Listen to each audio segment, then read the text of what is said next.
नमस्कार, सुप्रभात राजस्थान में आपके साथ मैं हूं ममता तिवारी और आप सबके साथ मैं हूं प्रियंका राय। इस बुलेटिन की शुरुआत बड़ी खबर के साथ करते हुए जोधपुर से बड़ी खबर है। प्रदेश के 6 जिलों में बजरी खनन पट्टे जारी करने पर रोक लगा दी गई है।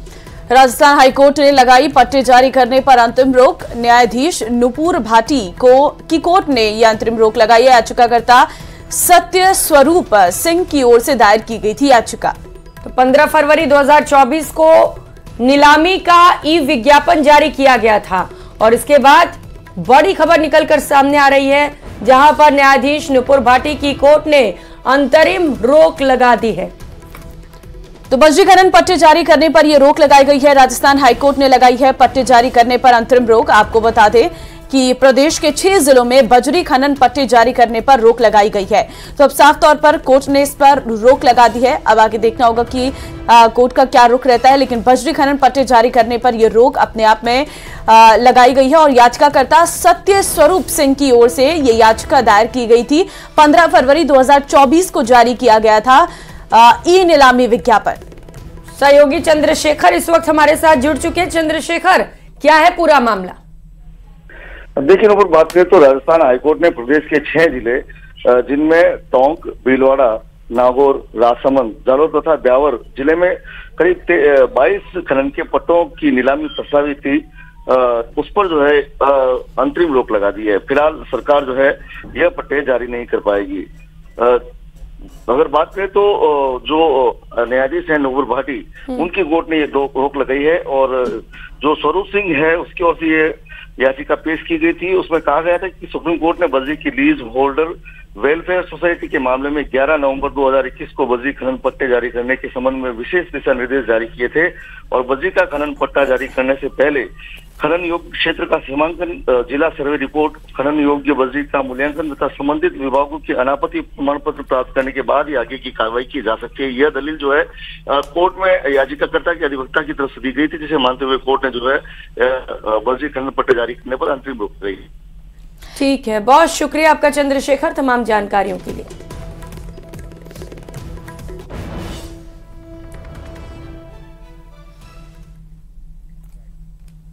चलिए आगे बढ़ते हैं। जयपुर से बड़ी खबर आपको देंगे। जल संसाधन विभाग के 2 इंजीनियरों पर गाज गिरी है। मुख्यमंत्री के कार्यक्रम में लापरवाही बरतने पर यह कार्रवाई की गई है। देवास अधिशासी अभियंता महेंद्र चारण को एपीओ किया गया है। उदयपुर अति मुख्य अभियंता राजेश टिप्पण को भी हटा दिया गया है। और गोगोंदा में सीएम भजनलाल शर्मा के कार्यक्रम में यह बड़ी लापरवाही हुई थी। सीएम की जनसभा में भारी अव्यवस्थाओं से जल संसाधन मंत्री नाराज हुए। मंत्री सुरेश रावत ने लापरवाही बरतने पर कार्रवाई के निर्देश दिए हैं। तो जल संसाधन मंत्री सुरेश रावत के निर्देश पर प्रशासन ने इस बड़ी कार्रवाई को अंजाम दिया है, जहां पर मुख्यमंत्री के कार्यक्रम के दौरान लापरवाही देखी गई थी। राकेश संवाददाता इस वक्त हमारे साथ फोन लाइन पर है। राकेश, जल संसाधन विभाग के 2 इंजीनियरों पर गाज गिरी है, क्या लापरवाही सामने आई थी? बिल्कुल, देखिए, मुख्यमंत्री की जनसभा थी गोगुंदा में और गोगुंदा में बड़ी संख्या में लोग वहां पर पहुंचे थे। अचानक जब थोड़ी हवा चली थी तो पूरा टेंट वहां से उड़ गया था और एक बड़ा हादसा उस जगह पर हो सकता था। चूंकि जल संसाधन मंत्री ने वहां पर जो व्यवस्थाएं हैं वो जल संसाधन विभाग के अधिकारियों को की थी, लेकिन जिस तरीके से वहां पर व्यवस्थाएं हुई थी उनमें बेहद जो है स्थिति एक बार चिंताजनक हो गई थी, क्योंकि किसी भी दुर्घटना की संभावना वहां पर बन गई थी। तो ऐसे में जल संसाधन मंत्री ने इस मामले को गंभीरता से लिया है और इस मामले की जांच करवाई। इसमें जो अधिकारी 2 इंजीनियर्स जो दोषी पाए गए उन पर कार्रवाई की गई है। जो अधिशासी अभियंता हैं उनको एपीओ कर दिया गया है, साथ ही अतिरिक्त मुख्य अभियंता को बदल दिया गया है। अभी भी इस मामले की जांच जारी है। बिल्कुल, जांच जारी है। अभी देखना है कि और कितने लोगों पर गाज गिरती है। बहुत शुक्रिया आपका राकेश।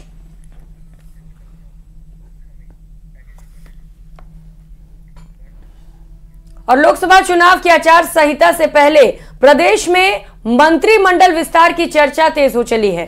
सोमवार को मुख्यमंत्री भजनलाल ने राज्यपाल कलराज मिश्र से मुलाकात की और जिसके बाद मंत्रिमंडल विस्तार की चर्चाओं ने और जोर पकड़ लिया है। देखिए रिपोर्ट।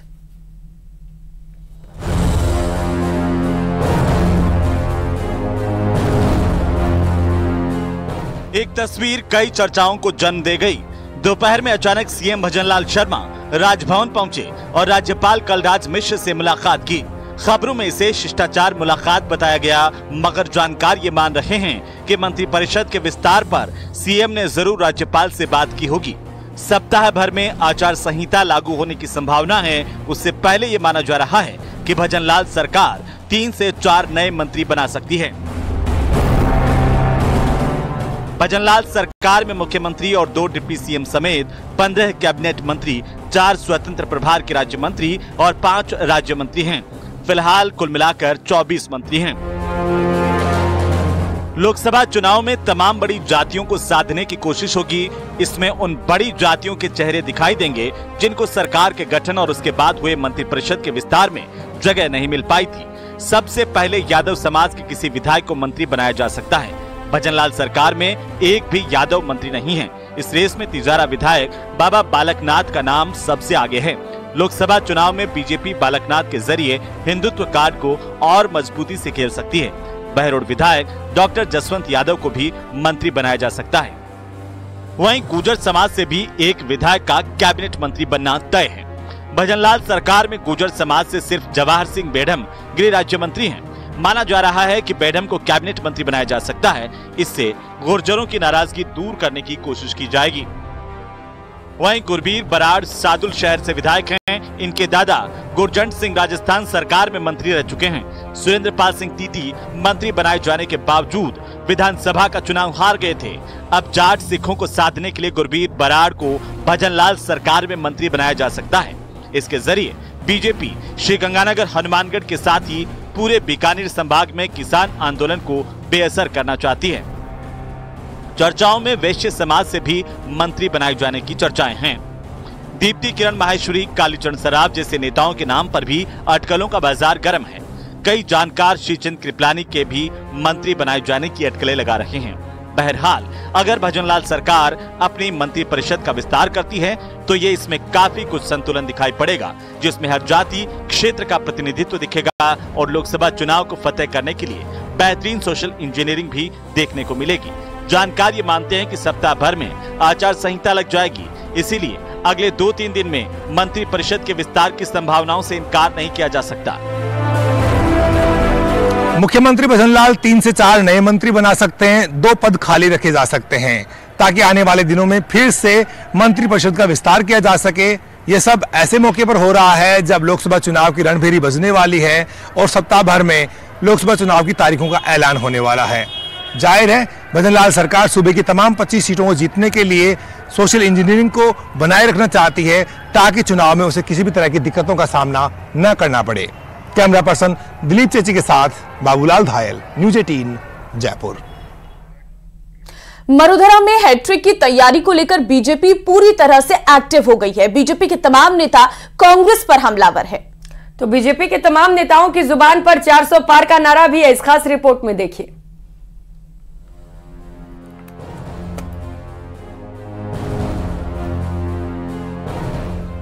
मरुधरा का सजा चुनावी मैदान। बीजेपी कांग्रेस में वार पलटवार। विधायकों के टूटने की चर्चा से हाहाकार। राजस्थान की सियासी फिजाओं में एक बार फिर गर्मी आ गई है। लोकसभा चुनाव के लिए बीजेपी की रणनीति ने कांग्रेस को टेंशन में डाल दिया है। साथ ही बीजेपी विधायक ने एक ऐसा दावा भी किया है जिससे राजस्थान की शांत रहने वाली सियासत में फिर से उबाल आ गया है।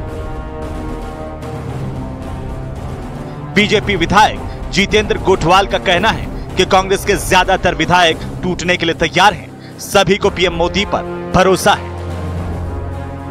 जो मुझे नजर आ रहा है, भारतीय जनता पार्टी की ओर कांग्रेस भागकर आ रही है। आज ये स्थिति है कि दल बदल कानून अगर नहीं होता तो 70% विधायक तो कांग्रेस के मेरे संपर्क में जो चाहते हैं कि मोदी जी के विकास के साथ जाएं, मोदी जी की पार्टी के साथ जाएं, देश के लिए काम करने वाली पार्टी के साथ जाएं। लेकिन क्या है कि वर्तमान जैसी स्थितियां हैं, कांग्रेस में हमेशा असंतोष रहा है, भाजपा में कभी असंतोष की भावना कभी आई नहीं, क्यों हम लोग सामूहिक निर्णय करते हैं और जहां सामूहिक निर्णय होता है वहां असंतोष नहीं होता। ये तो बीजेपी विधायक के बोल थे, लेकिन प्रदेश के बीजेपी मुखिया यानी प्रदेशाध्यक्ष सीपी जोशी ने भी ऐसी ही बात कही है। सीपी जोशी का कहना है कि कांग्रेस के कई नेता बीजेपी में शामिल हुए हैं और कुछ नेता आने की प्रतीक्षा में हैं। लोकसभा चुनाव में बीजेपी 400 सीट पार करेगी। देखिए, अब की बार 400 पार, फिर एक बार मोदी सरकार। ये सिर्फ पार्टी का नारा नहीं है, ये जनता ने अपना नारा बना लिया है। और जनता नारा क्यों बनाती है कि 2014 से लेकर अब तक देश के यशस्वी प्रधानमंत्री नरेंद्र मोदी जी ने इस देश की जनता को अपना परिवार मान के काम किया। वहीं कांग्रेस से बीजेपी में आई ज्योति मिर्धा ने भी कांग्रेस पर आक्रामक रुख दिखाया है। ज्योति मिर्धा की जुबान पर भी 400 पार का नारा है। साथ ही मोदी जी की नीतियों में विश्वास की बात भी कही जा रही है। लेकिन दूसरी तरफ पूर्व सीएम अशोक गहलोत समेत कांग्रेस के तमाम बड़े नेता बीजेपी पर हमलावर हैं। उनका कहना है कि 400 प्लस का नारा सिर्फ चुनावी नारा है। वहीं ज्योति मिर्धा नागौर से मैदान में है और उनका जोश भी हाई नजर आ रहा है। विधानसभा के अंदर अलग लोकल मैटर होता है, जो बहुत इश्यूज होते हैं जो मैटर करते हैं, लेकिन जो लोकसभा का चुनाव होता है बड़ा चुनाव होता है। और हम सभी जानते हैं कि आज जो देश के अंदर माहौल है, चाहे वो राम मंदिर हो, चाहे 370 की धारा हटी उसका हो, और मोदी जी का जो ये एक बहुत ही डिसाइसिव नेतृत्व रहा है, वो देश के लिए काफी अच्छा रहा है। जिस तरीके की योजनाएं चल रही है वो अच्छी है। लेकिन सबसे दिलचस्प सियासी लड़ाई बांसवाड़ा में छिड़ी हुई है, जहां बीजेपी उम्मीदवार महेंद्रजीत सिंह मालवीय पर कांग्रेस के तमाम नेता हमलावर हैं। मालवीय भी कांग्रेस छोड़कर बीजेपी में आए थे। वागड़ के ही दिग्गज नेता अर्जुन सिंह बामणिया लगातार तीखे हमले बोल रहे हैं, लेकिन इस बार पलटवार मालवीय ने भी किया है। साथ ही उन्होंने तो बामणिया को भ्रष्टाचारी बोलते हुए उनके जेल जाने की बात तक कह दी है। उनको अभी गए टिकट मिल गया, ठीक है, अभी गए टिकट मिल गया। जब उनको पार्टी कह रही है कांग्रेस पार्टी तुम टिकट ले लो, तो कहता बलि का बकरा नहीं बनूंगा, बलि का बकरा नहीं बनूंगा। तो उनको ये डर घुस गया है कि महेंद्र मालवीय भारतीय जनता पार्टी में जाते ही 12वें-13वें दिन शीर्ष नेतृत्व ने इनको टिकट दे दिया। कांग्रेस बीजेपी के सियासी संग्राम में लोकसभा चुनाव ही फिलहाल टारगेट पर है, तो वहीं नेताओं ने एक दूसरे पर हमले तेज कर दिए हैं और आने वाले समय में ऐसे सियासी हमले और भी ज्यादा तेज होने वाले हैं। Bureau report, news 18 Rajasthan. तो वहीं पेपर लीक कांड में एसओजी की ताबड़तोड़ कार्रवाई जारी है। सब इंस्पेक्टर भर्ती परीक्षा 2021 पेपर लीक कांड में एसओजी की टीम जयपुर में राजस्थान पुलिस एकेडमी के अलावा किशनगढ़ ट्रेनिंग सेंटर भी पहुंची। और पेपर लीक कांड में अब तक 15 अभ्यर्थी पकड़े गए हैं। देखिए रिपोर्ट।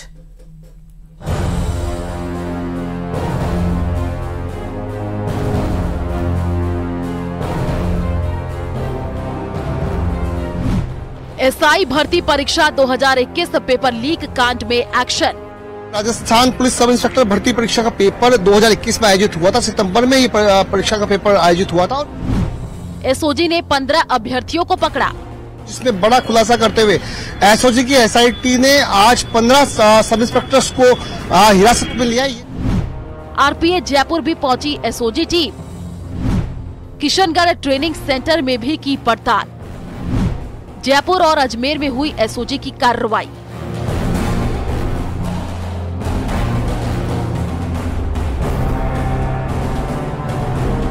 प्रदेश सरकार ने पेपर लीक को लेकर के प्रदेश की जनता से जो वादा किया उसे पूरा करने की दिशा में पूरी शिद्दत से लगी है। इसी कड़ी में एक के बाद एक पेपर लीक कांड से जुड़े खुलासे हो रहे हैं। एक तरफ जेईएन भर्ती परीक्षा 2020 मामले में एक्शन हो रहा है, तो दूसरी तरफ एसओजी की टीम ने सब इंस्पेक्टर भर्ती परीक्षा 2021 पेपर लीक कांड में बड़ा एक्शन लेते हुए करीब 10 अभ्यर्थियों को हिरासत में ले लिया है। अभी तक 15 अभ्यर्थी जो है उप निरीक्षक भर्ती वाले वो हिरासत में है। 14 तो आरपीएफ में ट्रेनिंग कर रहे थे और एक आरपीटीसी किशनगढ़ में ट्रेनिंग कर रही थी। इस 15 लोगों को गिरफ्तार किया गया है, गिरफ्तार नहीं किया गया है, हिरासत में लिया है, पूछताछ चल रहा है। जी सर। जानकारी के मुताबिक साल 2021 में आयोजित सब इंस्पेक्टर भर्ती परीक्षा में पेपर लीक कर कुछ लोगों को सब इंस्पेक्टर और प्लाटून कमांडर बनाया गया। इसमें महिला और पुरुष दोनों अभ्यर्थी शामिल थे। एसओजी की टीम ने शिकायत को वेरीफाई किया तो सच्चाई से पर्दा उठने लगा, जिसके बाद एक्शन का दौर शुरू हो गया। पेपर लीक करने वाले जो गिरोह के लोग हमारे हिरासत में हैं जेईएन भर्ती मामले में जी, उनसे सघन पूछताछ में इसका भी खुलासा हुआ। अभी जांच शुरू ही हुई है, अभी तो आगे जांच को बहुत दूर तक जाना है। जिनके खिलाफ एविडेंस मिलता जाएंगे उनकी गिरफ्तारी होती जाएगी। पेपर माफियाओं की कमर तोड़ने के लिए एसओजी लगातार बड़ी कार्रवाई कर रही है। कार्रवाई में कई बड़े नामों का खुलासा भी हुआ है। देखिए, शुरू से हमने ये बात कही थी कि राजस्थान के लाखों युवाओं के साथ विश्वासघात हुआ पिछले 5 साल। बार बार पेपर लीक हुए, 19 बार पेपर लीक हो गए। उसको एक इंडस्ट्री बना दिया इन लोगों ने। और ऐसा हमेशा तभी होता है जब सीनियर लीडरशिप, जो लीडरशिप है, वहां से उनको श्रेय मिल रही हो, उनको श्रेय मिल रही हो, उनको अगर वहां से इशारा हो इस तरह की कार्रवाई होने का, तभी पेपर लीक हो रहे थे। आज डबल इंजन की सरकार है, केंद्र में भारतीय जनता पार्टी मोदी सरकार, यहां पे भजन लाल जी की सरकार। Zero tolerance policy towards corruption, zero tolerance के अंदर आते ही ये घोषणा कर दी भजन लाल जी ने कि एसओजी बनेगी और पेपर लीक के ऊपर कड़ी कार्रवाई होगी। पेपर माफियाओं के नेटवर्क को तोड़ने के लिए पूरी तैयारी के साथ इस बार एसओजी एक्शन ले रही है। एक तरफ जेईएन भर्ती परीक्षा 2020 पेपर लीक में 30 आरोपियों को गिरफ्तार कर चुकी है, जबकि रीट पेपर लीक प्रकरण में 100 से ज्यादा लोग गिरफ्तार हो चुके हैं। सबसे खास बात इसमें यह है कि जेईएन भर्ती परीक्षा के मामले में जब एसओजी ने की एसआईटी की टीम ने पेपर नकल माफिया जगदीश बिश्नोई को गिरफ्तार किया, तो जगदीश बिश्नोई से पूछताछ के बाद में ये सबसे बड़ा खुलासा हुआ कि पेपर सब इंस्पेक्टर भर्ती परीक्षा का पेपर भी लीक हुआ था, पेपर आउट हुआ था परीक्षा से पहले, और ऐसे अभ्यर्थी जो इस परीक्षा में बैठ रहे थे उन तक वो पेपर परीक्षा से पहले ही पहुंच गया। और इसी संबंध में एक नया मुकदमा एसओजी की ओर से दर्ज किया जा रहा है। बीजेपी के सभी मंत्री और वरिष्ठ नेताओं ने अपने सोशल मीडिया अकाउंट एक्स पर अपने नाम के आगे मोदी का परिवार लिख लिया है। तो वहीं राजस्थान के भी तमाम नेताओं ने अपने एक्स हैंडल पर मोदी का परिवार लिख दिया है। ये आप एक एग्जाम्पल के तौर पर अलग अलग ट्वीट्स देख पा रहे हैं। सीपी जोशी, राज्यवर्धन सिंह राठौड़, दिया कुमारी, सभी ने एक्स हैंडल पर मोदी का परिवार लिख लिया है। दरअसल पीएम मोदी ने तेलंगाना की रैली में 140 करोड़ देशवासियों को अपना परिवार बताया था और इसके बाद देश भर में मोदी का परिवार लिखने की लहर शुरू हो गई। तो ये तस्वीरें भी हम आपको दिखा रहे हैं, ये सभी के एक्स हैंडल हैं, जिसमें कर्नल राज्यवर्धन सिंह राठौर या फिर सीएम भजन लाल शर्मा, सभी ने अपने नाम के आगे ब्रैकेट में मोदी का परिवार लिखा है। ठीक इसी तरीके से जब पहले लोकसभा चुनाव थे पिछले साल, तो उस वक्त भी यही एक ट्रेंड जो है वो चला था। और जयपुर विकास प्राधिकरण भ्रष्टाचार और भ्रष्टाचारियों की नर्सरी बन गया है। जेडीए में पट्टा बनाने के लिए बिलों के भुगतान में भ्रष्टाचार की बू देखी जा सकती है। जेडीए आयुक्त मंजू राजपाल के आने के बाद भ्रष्टाचार की परतें खुलना शुरू हुई है। अब ऐसा चौंकाने वाला मामला सामने आया है, फर्जी बिलों के जरिए लाखों रुपए का भुगतान उठाने का खेल देखा गया है। दरअसल जयपुर विकास प्राधिकरण की विद्युत विंग में कंप्यूटर ऑपरेटरों के नाम पर लाखों रुपए का फर्जी भुगतान किया गया है, जबकि हकीकत यह है कि जिस अफसर के नाम पर कंप्यूटर ऑपरेटर लगाए गए हैं उस नाम के अधिकारी तक मौजूद नहीं है।